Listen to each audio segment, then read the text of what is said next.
Ujawniamy ukryte motywy. Odsłaniamy fakty, teorie i tajemnice.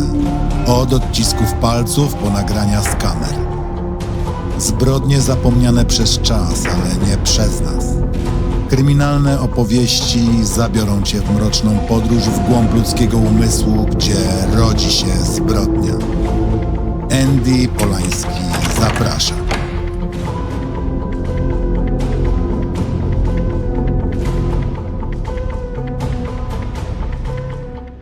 Ostrzeżenie. Ten materiał zawiera opis prawdziwych wydarzeń kryminalnych. Został przygotowany w celu dokumentowania i analizy ludzkich zachowań oraz ukazania skali popełnionych zbrodni. Opisy drastycznych zdarzeń przedstawiono wyłącznie w kontekście faktów, bez zamierzonego epatowania przemocą i bez treści sensacyjnych. Celem jest zrozumienie, a nie szokowanie. Wszystkie informacje oparte są na publicznie dostępnych źródłach, a sposób ich prezentacji ma charakter edukacyjny i dokumentalny. Materiał przeznaczony jest dla odpowiedzialnych odbiorców. Jeżeli jesteś osobą szczególnie wrażliwą na temat przemocy lub ludzkiego cierpienia, rozważ, czy chcesz wysłuchać tego odcinka. Jeśli doświadczasz przemocy, poczucia zagrożenia lub innego rodzaju trudności, proszę zwróć się o pomoc do odpowiednich instytucji lub służb w miejscu swojego zamieszkania.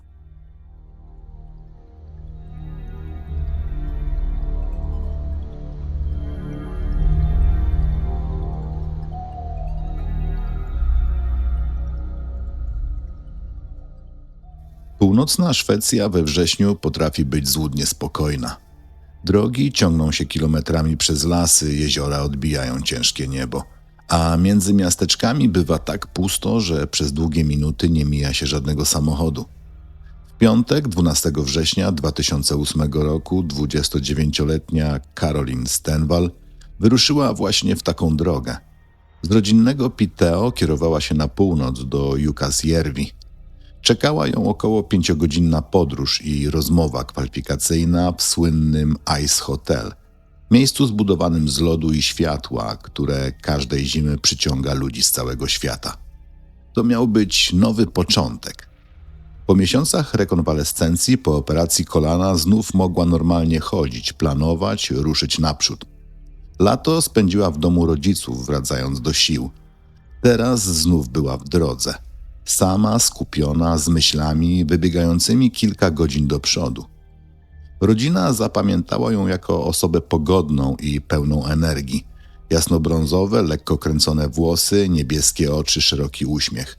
Lubiła pomagać innym i była zaangażowana w życie lokalnego kościoła w Piteå, wspierając osoby, którym w życiu powiodło się troszeczkę gorzej. Kochała naturę. 2 lata wcześniej przejechała rowerem niemal całą Szwecję.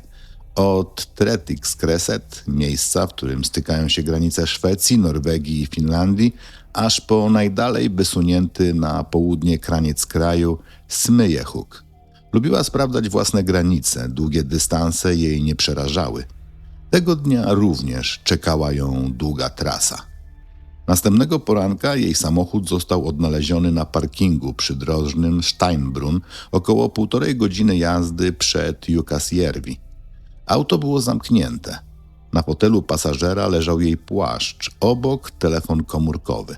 Aby zrozumieć, dlaczego ta sytuacja od początku budziła niepokój, trzeba cofnąć się o kilka lat, bo historia Caroline nie zaczyna się na parkingu w Steinbrunn. Zaczyna się znacznie wcześniej, w miejscach, gdzie samotność nie była zagrożeniem, lecz jej własnym wyborem. Trasa, którą pokonała na rowerze, liczyła około 3000 kilometrów. Zajęło jej to około 14 dni. Jechała w deszczu i w słońcu, często zbaczając z głównej drogi, by zobaczyć jeszcze więcej surowego, pięknego krajobrazu Szwecji. Rok wcześniej samotnie przeszła cały szlak Kungsgleden, czyli Szlak Królewski. To jedna z najsłynniejszych tras trekkingowych północnej Szwecji, licząca około 440 kilometrów. Biegnie od Abisko na północy do Hemavan na południu. W pobliżu południowego krańca szlaku rozciąga się rezerwat przyrody, jeden z największych obszarów chronionych w Europie. To przestrzeń surowa, niemal bezludna. Miejsce, w którym człowiek zostaje sam ze sobą. Po 2 przełomowych doświadczeniach Caroline postanowiła, że życie w naturze nie będzie już tylko pasją. Chciała, by stało się jej zawodem. Złożyła dokumenty do 2-letniego programu w Outdoor Academy. Była to szkoła oparta na nordyckiej tradycji życia blisko natury. Oferowała pełnoetatowe kształcenie dla dorosłych, którzy chcieli zawodowo zajmować się turystyką outdoorową i prowadzeniem wypraw. Caroline rozpoczęła naukę jako przyszła przewodniczka terenowa. Szybko znalazła przyjaciół, którzy tak jak ona czuli się najlepiej pod otwartym niebem. Jednym z nich był Patrick. W styczniu 2007 roku zostali parą. Zamieszkali razem na terenie szkoły, dzieląc codzienność między zajęcia, treningi i wspólne wyprawy. Patryk ukończył naukę w tym samym roku i przeprowadził się do Skåne na południu Szwecji. Caroline miała jeszcze rok nauki przed sobą. Szkołę ukończyła latem 2008 roku, po czym wróciła do domu rodziców w Piteå, by przejść operację kolana. Od tej chwili dzieliło ich około 1300 kilometrów. To dystans, którego nie pokonuje się spontanicznie na weekend. Gdy w sierpniu jeszcze o kulach była już na tyle sprawna, by podróżować, pojechała do Skåne odwiedzić Patryka. Oboje zgodzili się, że związek na odległość ma być jedynie rozwiązaniem tymczasowym. Ich plan był prosty: znaleźć pracę w tym samym regionie i znów zamieszkać razem. We wrześniu 2008 roku Caroline była już w pełni sprawna. Zgłosiła się do biura szwedzkiego urzędu pracy, by rozpocząć poszukiwania zatrudnienia. Szwedzki Urząd Pracy, podlegający Ministerstwu Zatrudnienia, to instytucja publiczna, której zadaniem jest łączenie pracodawców z osobami poszukującymi pracy, szczególnie tymi, którym najtrudniej odnaleźć się na rynku. Caroline szukała zatrudnienia w branży turystycznej, sektorze w dużej mierze finansowanym ze środków publicznych. Urząd Pracy był więc naturalnym punktem wyjścia. Oferta pojawiła się bardzo szybko. W Ice Hotel w Jukkasjärvi poszukiwano pracowników. Dla niej była to propozycja idealna. Hotel zbudowany z lodu i śniegu, odbudowywany każdej zimy od podstaw, położony około 5 godzin drogi od Piteå, miejsca, w którym mieszkali jej rodzice. Dla Caroline brzmiało to jak spełnienie marzeń. Ku jej zaskoczeniu odpowiedź nadeszła niemal natychmiast. Było to zaproszenie na rozmowę kwalifikacyjną. W tym samym czasie Patrick znalazł ogłoszenie o pracę w pobliskiej miejscowości. Jeśli wszystko potoczyłoby się zgodnie z planem, znów mogliby zamieszkać razem. Caroline zaczęła planować podróż. Wyjazd w piątek, rozmowa w sobotę, powrót do Piteå jeszcze tej samej nocy. Zapytała siostrę, czy nie chciałaby pojechać razem z nią. 5-godzinna trasa byłaby przyjemniejsza w towarzystwie, a wieczór planowała spędzić ze znajomymi w Kirunie, niedaleko Jukkasjärvi. To mógł być mały, spontaniczny wyjazd sióstr, ale nie udało się zorganizować opieki do dziecka w tak krótkim czasie. Caroline miała więc ruszyć sama.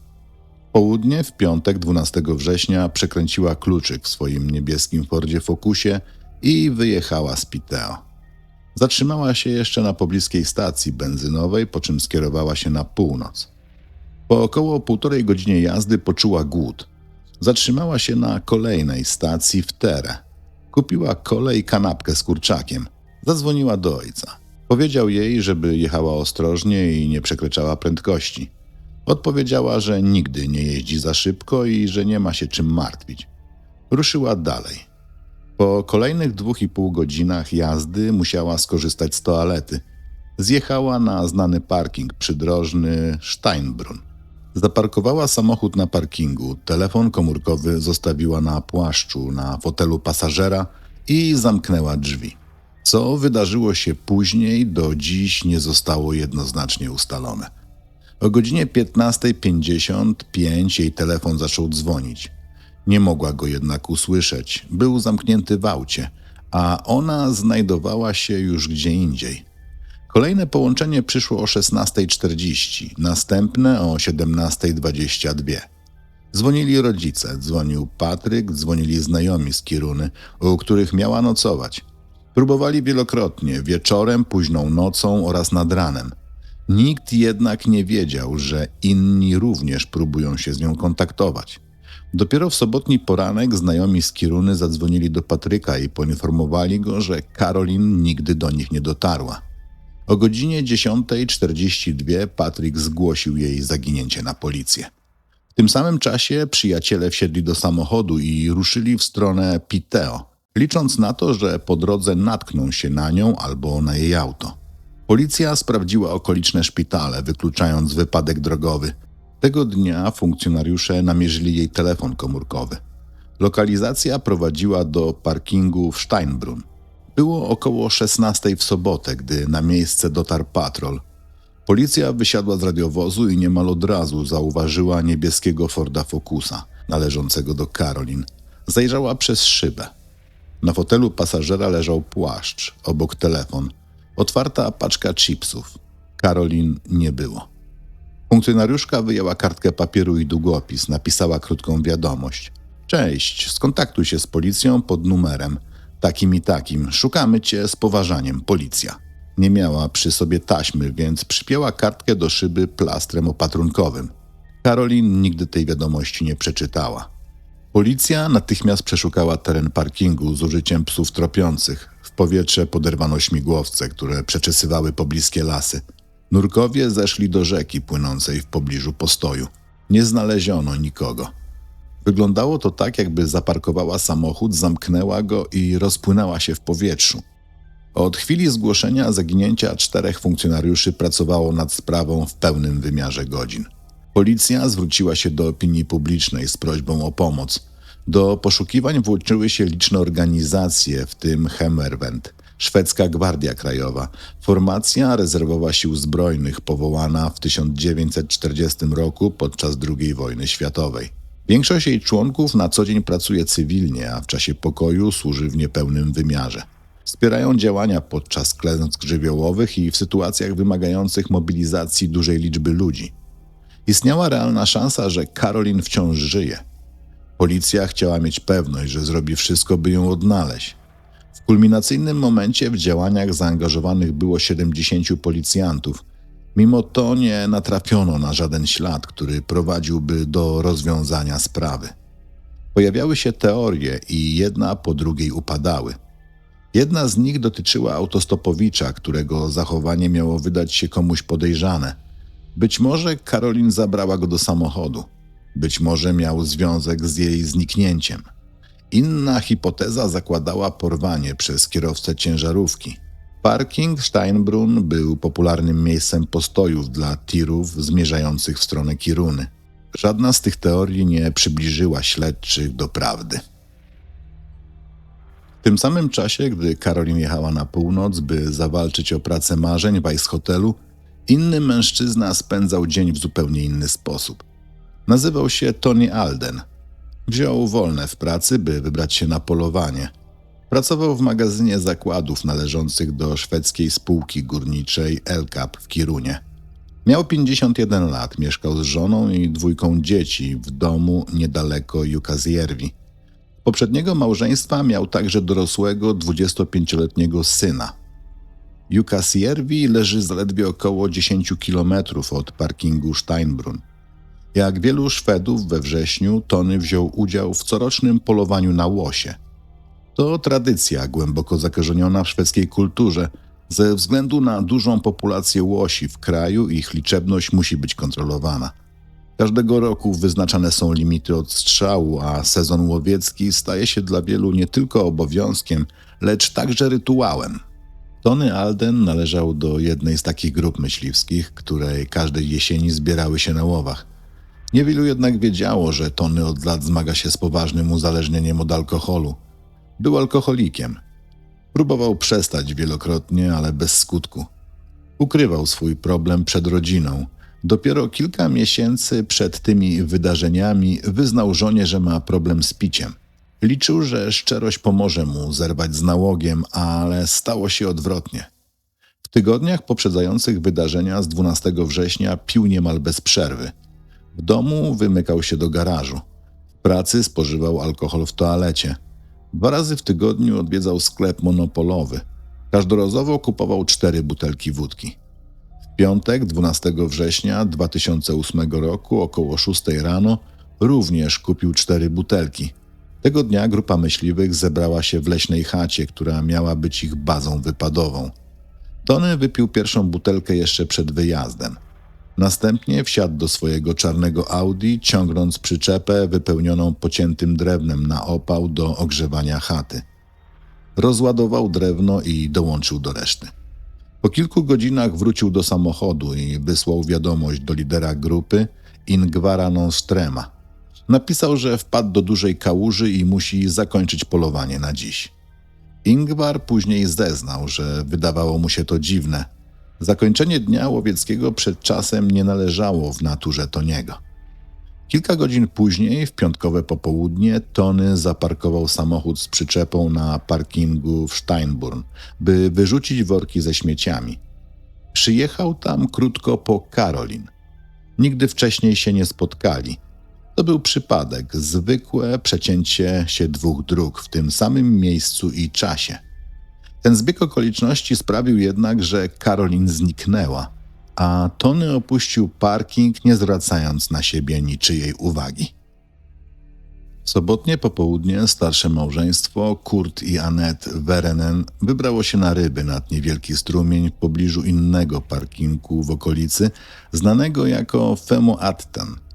Zaparkowali samochód i idąc szutrową drogą w stronę wody zauważyli przy jej krawędzi dużą kałużę krwi. Kurt później powiedział reporterom, że początkowo założył, iż krew pochodziła od zwierzęcia. Sezon polowań właśnie się rozpoczął, takie ślady nie były czymś niespotykanym. Dopiero gdy wrócili do domu i w wiadomościach usłyszeli o zaginionej Karolin Stenvall, zaczęli łączyć fakty. W niedzielny poranek wrócili na miejsce, plama była już mniejsza, ale wciąż wyraźnie widoczna. Po powrocie do domu zdecydowali się zadzwonić na policję. Zgłoszenie zostało przyjęte i dołączone do akt sprawy, jednej z setek informacji napływających w tamtym czasie. Poszukiwania angażowały ogromną liczbę osób, a wskazówki spływały niemal bez przerwy. Każdą należało sprawdzić. Minęło 16 dni, zanim funkcjonariusze dotarli do zgłoszenia Kurta i Annette dotyczącego miejsca w pobliżu parkingu Femoattan. Na teren wysłano patrol z psem tropiącym. Widocznych śladów krwi już nie było, ale na poboczu leżała sterta żwiru. Obok czarna gumowa rękawiczka, a także 16 pustych łusek z różnych typów broni myśliwskiej.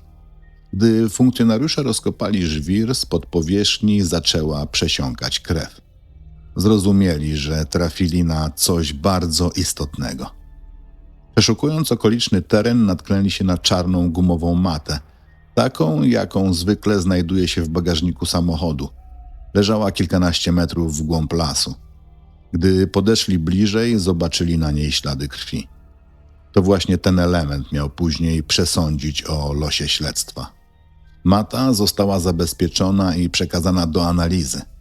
Ekspertyza wykazała, że pasuje wyłącznie do dwóch modeli samochodów marki Audi.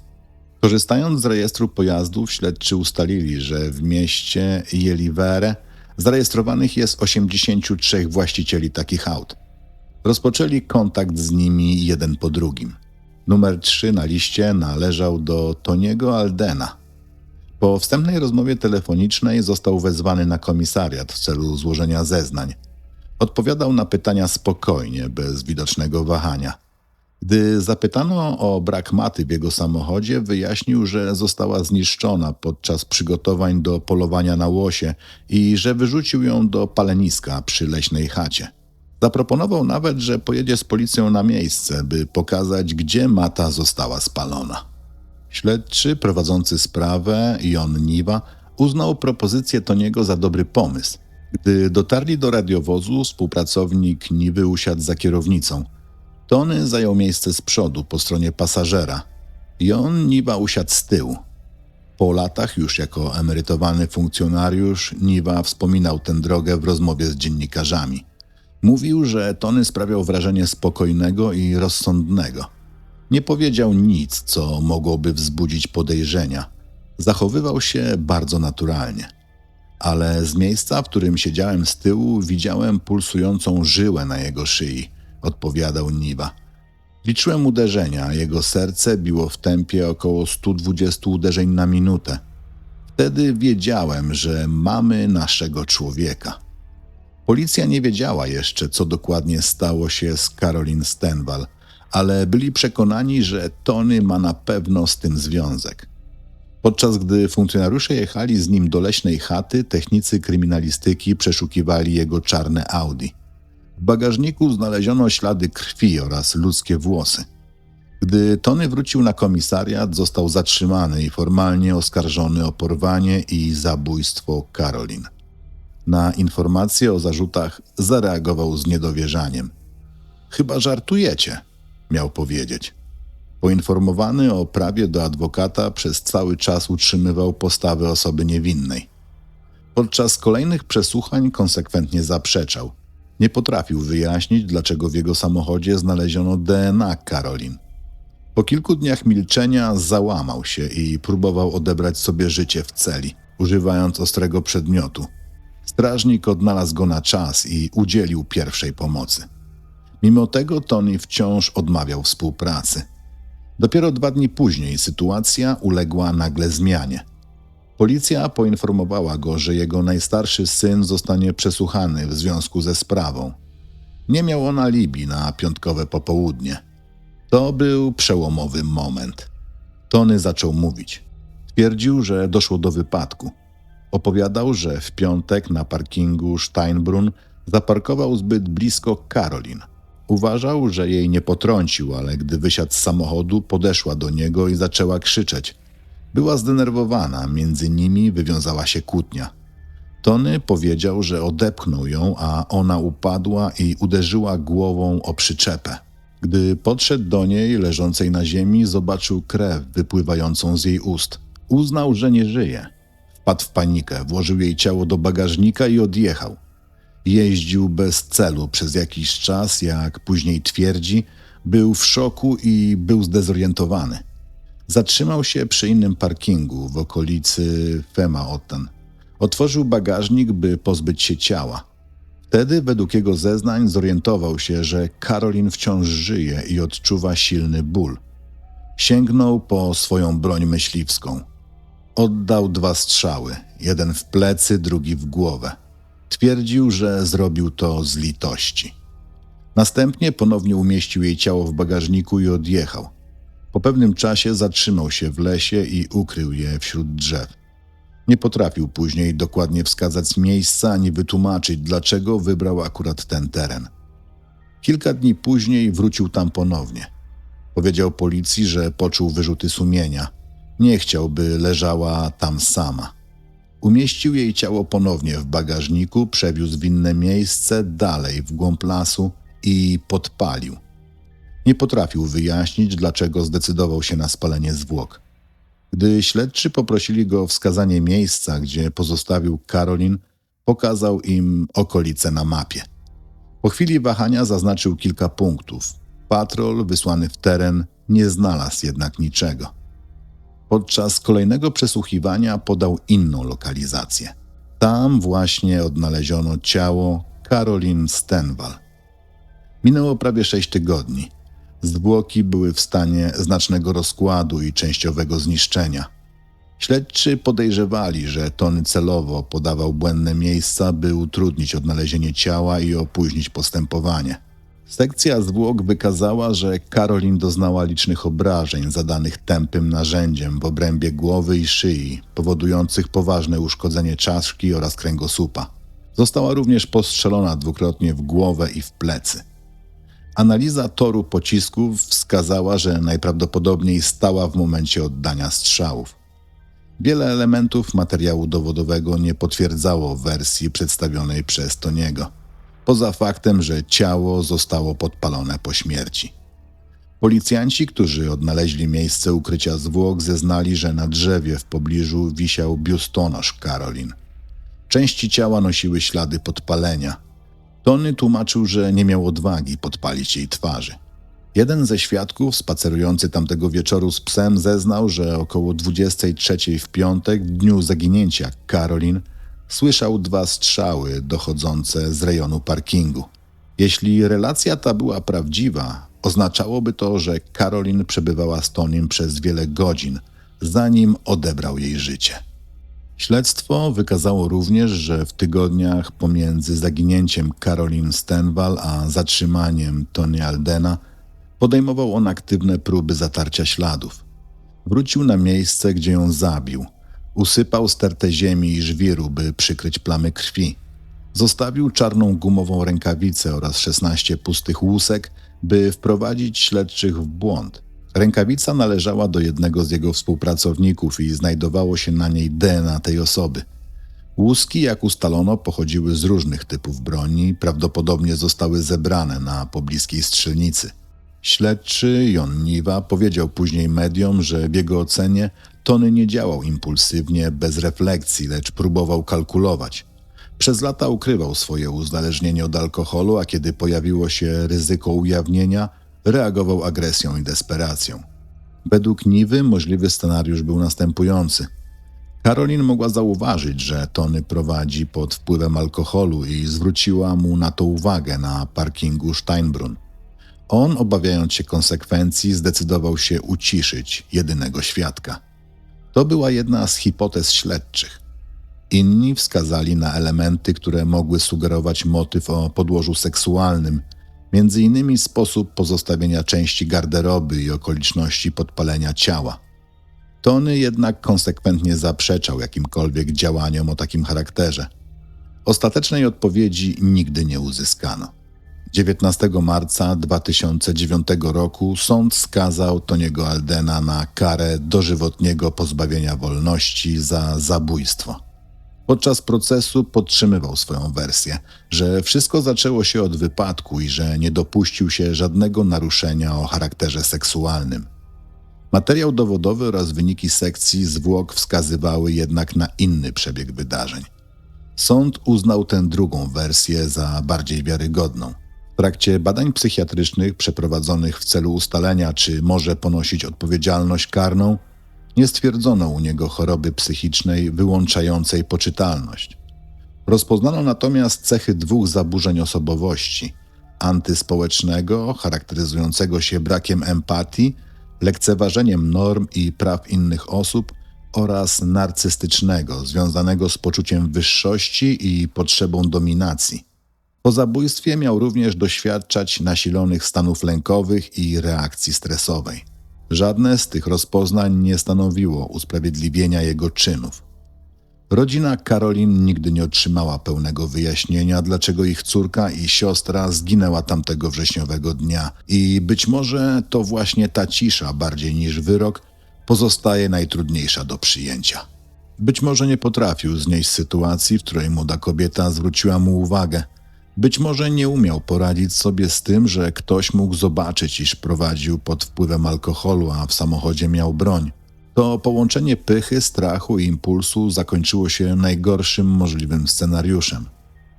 Karolin Stenval miała 29 lat. Znalazła się w niewłaściwym miejscu, w niewłaściwym czasie.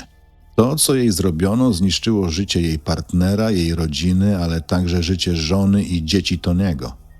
A on do dziś utrzymuje, że wszystko zaczęło się od nieszczęśliwego wypadku.